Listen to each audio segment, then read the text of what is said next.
Hey guys, and welcome back to the AC Milan career mode. Today's episode is going to be very important because you've already guessed by the title, we're going to talk about transfers before we do anything. Let's take a look at the calendar before we talk about the transfers, because in today's episode we've got 3 games actually. I'm going to sim the game against Hellas Verona. We can afford it, it's at home, we should win that one, and we're going to play the cup game and then the game against Frosinone. And after that, it's a 2-week rest basically until the January transfer window. Now, here's what we're going to do. I've basically set up what I want to do with the January transfer window. Keep it in mind, I'm not going to sign too many players. I want to keep the career mode a bit realistic. It's going to go on for 5, 6, 7 seasons. We don't know. It's going to go on for a long time. So I don't want to end up with Neymar and Pogba in my side after 3 seasons. That's why I want to keep it realistic. Now, I'm of course going to keep your feedback in mind. These are the players who I've shortlisted. Kevin Prince Boateng, Çalhanoğlu and Pato. I'm going to explain in just a second why these two are on there. But for Pato, it's very obvious. You guys want me to sign him. He's a transfer target in the January transfer window. The only decision that you have to make, and that is solely based on your voting, is whether we sign him in the January transfer window or we sign him on a pre-contract for the next season. Now this, you can vote for that in the description down below for both transfer questions I have for you. You can look to in the description down below and vote on what do you want to see. If you want me to sign him directly right now, then that's fine. If you want me to wait, save money and sign him on a pre-contract, then let me know. It's just those 2 choices and it's going to be easy. Now, we also need a midfielder, and I'm only going to sign one of these 2. This is more my input. This is what I want to do. Now, the reason why Kevin Prince Boateng is on this list is because he's been linked with us in real life. He's been training with the Milan squad. He has done well for us in the past, but he's a little bit on the decline. He's 28, his stats have dropped off. Still a brilliant, well-rounded player, but he is an option. And then on the other end of the spectrum, we've got someone young, up and coming, who's growing, who's taking the world by storm, Hakan Çalhanoğlu, who looks like a fantastic player. That one of those 2 will also be a transfer target for this window. And the question is simple. Once again, there's a link in the description down below for a straw poll vote. Who do you want me to sign? Kevin Prince Boateng or Hakan Çalhanoğlu for midfield? Also keeping in mind that Boateng can also be signed on a pre-contract. Those are the 2 transfer targets. 1 striker, 1 midfielder. It's all up to you. I'm gonna the vote that wins, that's what's gonna happen. There is no influence from me in it. I'm not even gonna tell you what I want to do to keep it as fair as possible. It is time to play the first game against Hellas Verona. This video has gone on for a while now. It's going to be slightly longer probably, so that's why we're simming this one. We're gonna skip. We lost. Okay.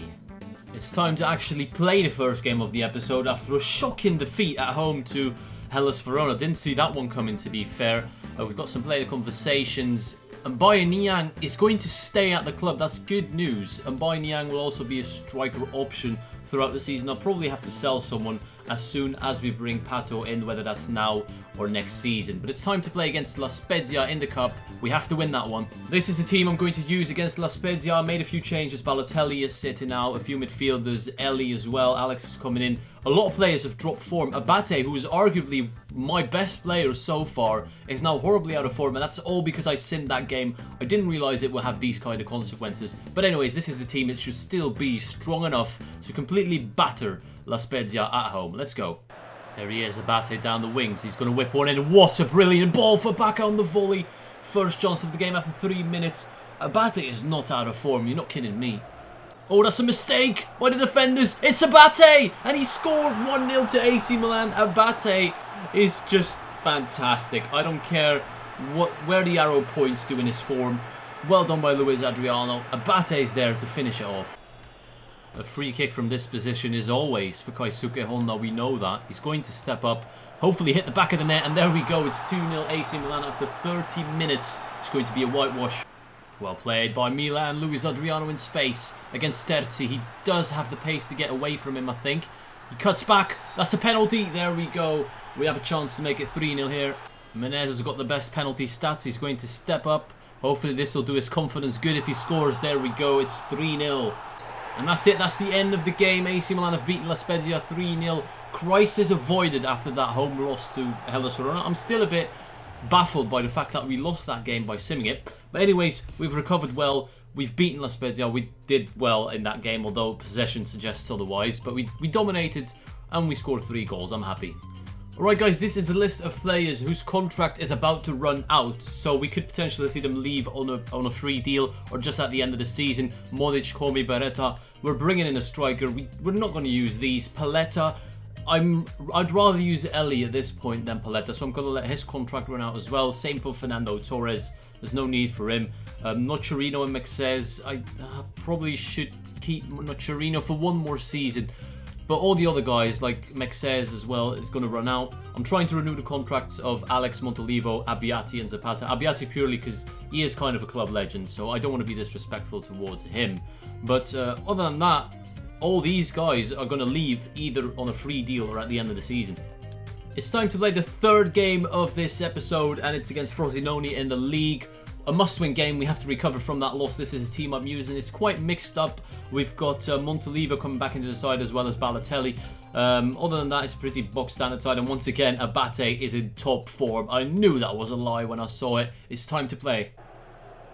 Bonaventura turns into Menez. Menez into Montolivo.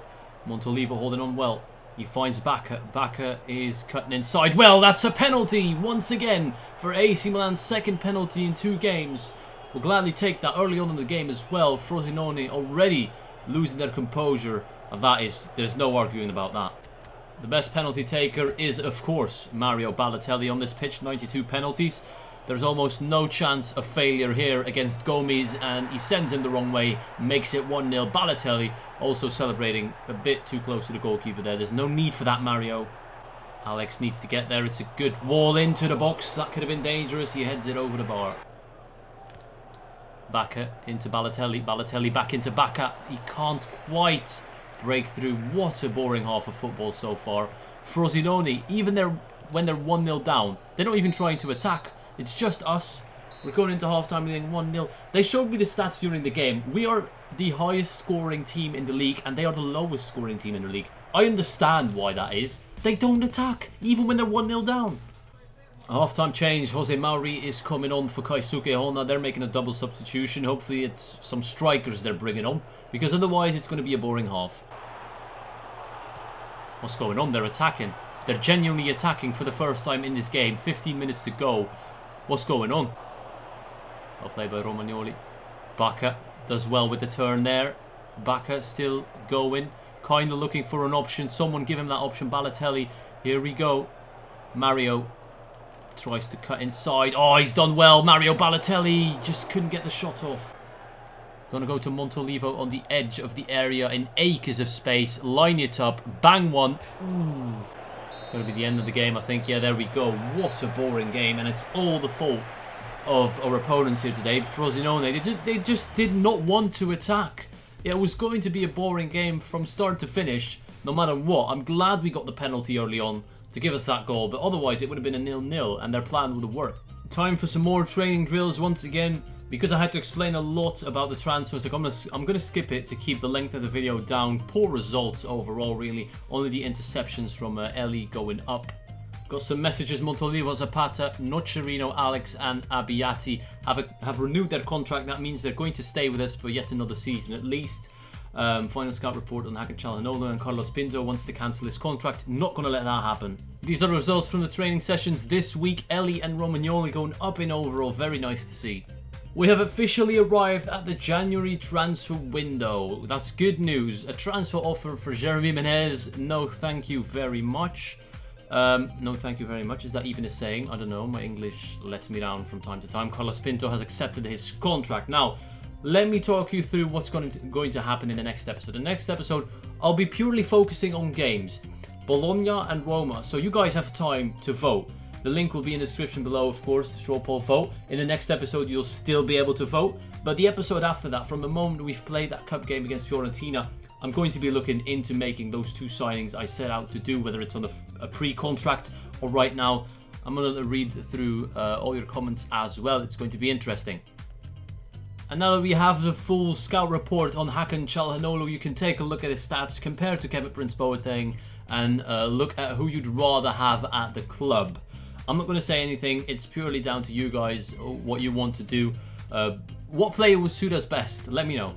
And here we are. This is our youth player, Carlos Pinto, who has been promoted to the first team. a look at his stats. I mean, they're half decent, you know. He's 17 years old, some decent pace, agility and balance, as well as well-rounded technical stats, to be fair to him. Good dribbling, finishing, passing, free kicks, long shots, curve being a standout stat. Not necessarily the most important stat, but it'll do. 4-star skill moves. Very nice to see. He can play left wing, right mid, and right wing. Left-footed, 5'7", high medium work rates. Looks like a decent little player. And now that we've covered every single segment of career mode, it's time to end the episode here, right in the January transfer window. Let me know your thoughts. You guys will influence what's going to happen in this series. I hope you enjoyed. I want to thank you all for watching, and I'll see you all later.